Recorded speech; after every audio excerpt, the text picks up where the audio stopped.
Ongi etorriak izan zaitezte zinemaldira, eta bereziki hemen dugun txoko honetara, zuzendari berriak elkarrizketatzen ditugun txoko honetara. Hoy, en un café con, tenemos la película La Última Primavera y tenemos con nosotros y nosotras a la directora Isabel Lamberti y el productor Steven Rubinstein. As we say in Basque language, ongi etorriak izan zaitezte. Eskerrik asko. Oh, nice. It's okay like that? It's very good. I practiced in my head. You did it very well. Thanks. Isabel, as people may know, this is not your first time here, since you participated in the Cinemaldia in 2015. You took part in the Nest Film Students Meeting with your awarded short film, Volando Boy, internationally recognized. Congratulations. Thank you. But yesterday was the premiere of your first feature film. How did you feel it? I felt so much also being here because actually this is the place where La Última Primavera was actually born. Because when I was here in 2015 with my student film, it won a prize. And that prize gave us the possibility to develop another feature film. So we had to.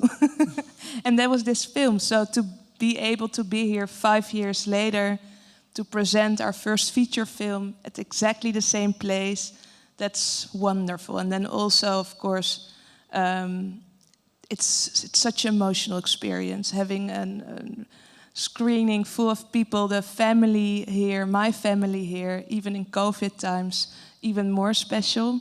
So, yeah, I cried. Oh, we are very glad you have such a wonderful and memorable moment, yeah? Yes. Steven, since the year 2010, you've been working as a producer in 17 audiovisual projects, such as films, documentaries, short films, TV series. Which were your motivations to become a part of this project? And when did you join the team? I met Isabel when she was going to shoot Volando Boy, because I had graduated and the school had said, go talk to Steven because he's done a documentary in another country before, go for advice. So she came for advice and I said, I want to be part of it as a coach, as someone to support her. And then, because I'd seen her third-year film and I thought she was talented, and then through Volando Boy, we already started to think what to do after graduation. And then, as Isabel said, the award came, so she had to come up with an idea, and there was already a timeline. And I think when we were doing Volando Boy, it was kind of clear that this family that, for Isabel, has become family, is very special, but they live in this place that people think nothing good happens there. But so there was already something to explore, and I think that's really important for me as a producer to pick something where you can explore, where you don't have the idea already from the beginning or the reputation or the message, but just to go in open and explore. And how do you say, there's this strange contradiction of a very bad reputation, but a very warm family, warmer than we know in the Netherlands. So also exploring this contradiction, for me was clear there is a lot of story there. So we started, and then when we knew the house was gonna tear away, you also know there is an end point. So there is something to explore, but there's also always going to be the moment the film is finished. So with those points we could go explore, and it took us 5 years, but we made it to the end. You've made such a great team. Yeah. Isabel, your training was focused on the theory of cinema and direction, but you soon showed interest in creations all between fiction and reality, the physical and emotional distance between people and their worlds, yeah? What you call in-betweenness. Something that you have managed to show amazingly, yeah? in your film. Where does the need of exploring that territory come from? Where my need comes from? Mm-hmm. I don't think it's really like something it's like something I really thought of. Or, of course, when I studied documentary, I always felt limitations for total artistic expression. because I felt I had the obligation to only tell the truth, and everything I would add would be not appreciated, almost like lying to the audience. But I felt that for me, adding storylines, elements, even sometimes props, really helped telling the story better. So I soon started experimenting with adding elements. And then one day I thought I should not call it documentary anymore, because if I call it fiction, I can still make films that are really close to documentary, but I have all the freedom in the world to add stuff and be in that way more artistic. So I still make the same films, I just start calling them fiction. Yes, but it must be very difficult, isn't it? Or it's something natural for you? For me, it's really natural. It's nothing, I don't think I could ever make a real fictional film, because I think, if I can say so, my talent lies with working with real people, and I never had a big interest for actors. I even feel intimidated by actors. Why? Well, maybe because I didn't study directing actors, so I'm not really sure what I'm doing half of the time. So with non-actors, they don't know what they're doing. So we can all, just play and find out. And I'm scared working with actors that they're like, well, you're not supposed to direct this way, so I like it this way. In my humble opinion, you're natural one, Steven, your professional career is very wide and rich. You have worked with so many different directors. In your opinion, being new to this industry, does it give them more creative freedom, and does it allow them and you to work without prejudice? Sorry, can you repeat? Yes. It's in your opinion, do you think to be new director gives them, to directors and you, more freedom, creative freedom, and without prejudice? If you're a new director instead Yes. of an older? Not in particular, I would say. I think for me, more and more, what I look for in actors or no directors, right? Directors, Sorry, yeah. With directors is I now, for me, a talented director is a director that knows how they can make films. Like Isabel also said, I know how to do it with the non-actors because there's my talent. And I think you can be an old or a new director, but when a director knows how he wants the process to go and where his strengths are, that's a talented director.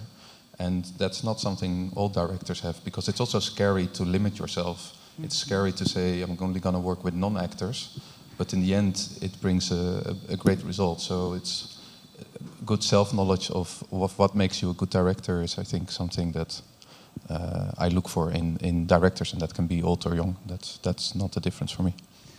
Okay, because we are seeing in some directors, as you, for example, Isabel, you go through some things very controversial, okay, and with a very social and human rights point of view. Why? Why do you think is it happen nowadays? So why my interest is more in the social, yeah. Again, I don't know. I think a lot of, for a director, and I think that's good also for somebody that is creative, it's more about following intuition and your heart than making decisions and thinking about it too rationally. I think with me especially, I almost do everything in my life out of intuition and out of feeling good about something. I have to rationalize more often, but that's, I think, also what I like to do. So for me, I fall in love with people, and I fall in love with certain people that are not perfect, that are not the most successful, that are, sometimes we call them anti-heroes, or at least people that are real. And I see them, I recognize their struggle, and I appreciate their struggle, and I want to give them my love by turning my camera on them. and a stage, because I think they matter and their story matters. So I think I just really love people, some people. It's very nice of you.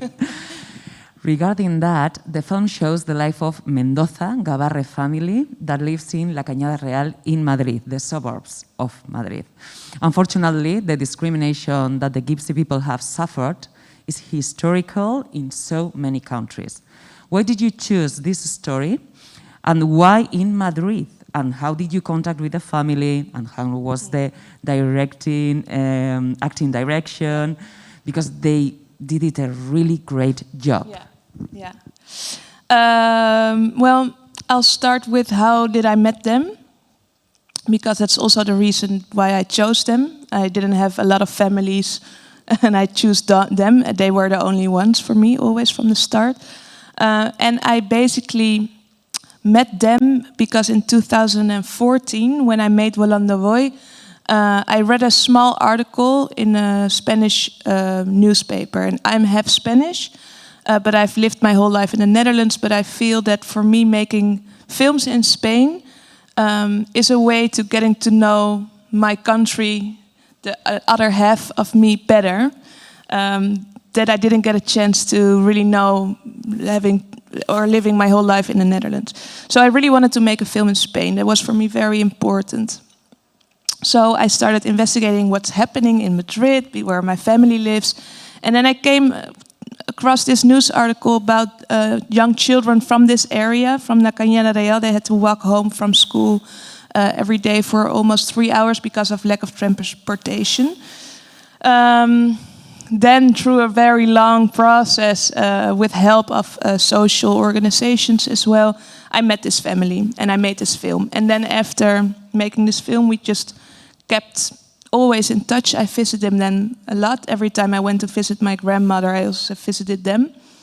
And when I heard that this whole place where they live was going to be demolished, we just decided we have to make one more film there, and this time with the whole family. Again, I didn't really know if they could act. I had no idea. We already went there with all our cameras and everything, and I remember thinking, what if they suck? You know, what will happen? I don't have a backup plan. I don't have plan B. But I think maybe also it's their culture, because they are more open in expressing themselves. Also in dancing or singing, there's little shame in who they are. So I think that helped a lot. And of course we rehearsed a little bit before shooting. But yeah, I think that helped a lot, that they were very open and really interested in doing it as well. Yeah, you took a risky bet, but with a great result. So risky, yeah. Steven, how do you think that COVID-19 is affecting to the festivals and broadcasting and premieres of the audiovisual works? Yeah, a lot. But I think everything is affected a lot. So, I mean, it's strange, but we're very happy and feel very blessed that we get to show our film, that there is an audience, that we can still enjoy it, and still there is a festival, yes. But I mean, you know, that we can still go and see cinema the way you want to see it.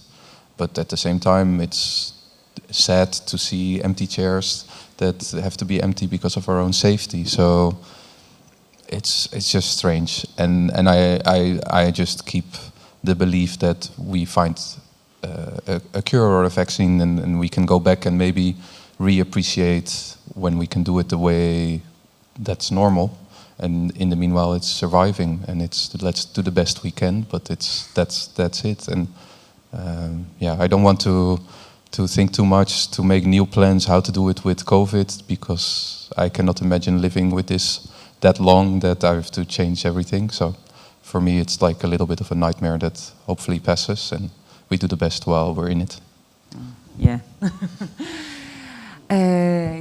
We are rushing out of time, but would you like to send a message to the audience regarding to your film? Audience who's going to see the film? Yes, and the audience is watching us in this moment. I'm gonna try. En español. Vale, pues bienvenidas al festival. Espero que vais a ver La Última Primavera, una película que hemos hecho con un equipo maravilloso, con protagonistas que nunca han tenido experiencia en actuar, pero lo hacen fenomenal también. Es una película de ficción, pero basada en una situación real, y para mí es muy especial y espero para vosotros también. Thank you very much. Thank you for such an interesting interview and congratulations for your film. Thank you for your nice interview. Qué mejor que terminar viendo el tráiler de la película.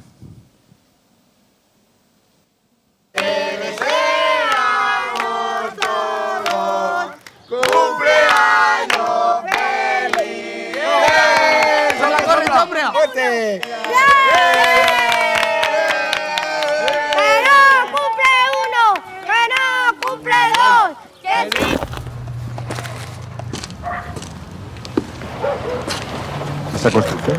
Sí, es mía. Sabes que no puedes construir, ¿verdad? Yo ya lo sé. Pero no sé si es una tontería porque lo van a tirar todo ahora. Sí, sí. ¿Qué va a pasar? Porque me han dicho que si Es que no, pava, desde afuera, desde el portón. Escucha, desde el portón, que no hay... Están haciendo su trabajo. A mí me da igual lo que estén haciendo. Desde el portón, lo cogen, escucha, de aquí no se pasa. Vale, ya está, que es tu casa, aquí mandamos nosotros. Vale, hijo. Es que hacer lo que quieres.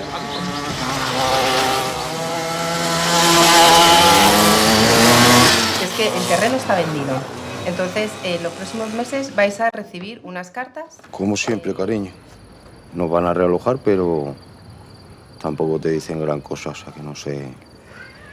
Yo esto lo veo como siempre. Quedas aquí y otra temporada buena.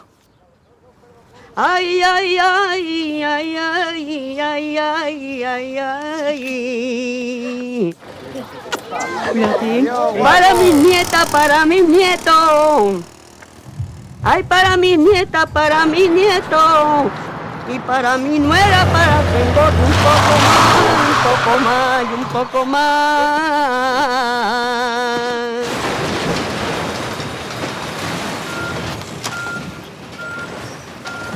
Ay, ay, ay, ay, ay, ay, ay, ay, ay. María. Venga, vamos, gorda. Venga, no tardes.